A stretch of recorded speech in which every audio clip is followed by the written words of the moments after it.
Insider. We got a lot of questions about the last video on closed chain glute medius exercises and where do we get our information and where can people learn more information. We teach a lot of these progressions, actually all of these progressions, and why they're important and where they come from in our integrative movement specialist program that just finished. We just finished the first one and we're starting the second one in September of this year.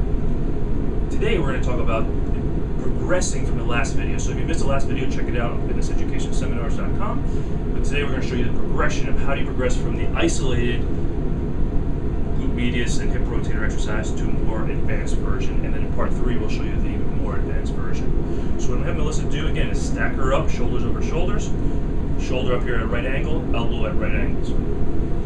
The hips are, pelvis are stacked up, the hip is up here at 90 degrees, the knee and the ankle are at 90 degrees as well. First thing I have Melissa do is push her knee down into the table and externally rotate her hip.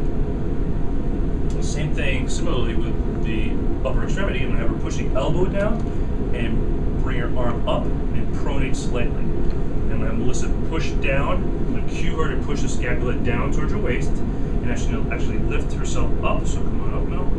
Yep, perfect. Hold for a count of 5.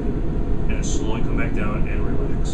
So now we're starting to integrate both closed chain function of the entire core, scapula, tying it into her hip rotation. I'll have Melissa do that one more time. So she's going to start pushing the knee down, hip external rotation, elbow down, scapula controlled. She's going to lift up, keep her core activated, as if she's going to roll over onto that side. Hold for a count of 5. Bring her head down just to a little bit more neutral position here.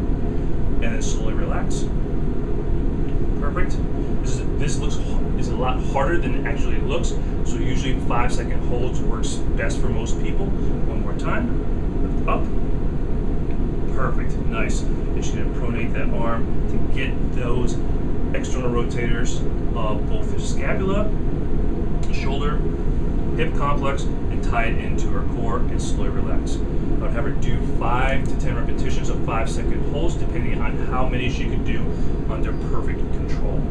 Again, this is a great way to tie in hip rotation, core, scapular stabilization, and start her the progression into weight bearing in a closed chain fashion that starts to improve that proprioception from her hand, shoulder into the serratus, from her knee, lower extremity into her hip and pelvis, and start to coordinate these two areas together. Again, if you're looking for more information and you want to learn to become a specialist in human movement, check out our website, integrativmovementspecialist.com, as well as fitnesseducationseminars.com. This is Dr. Osar with Fitness Insider. We'll catch you next time for part 3.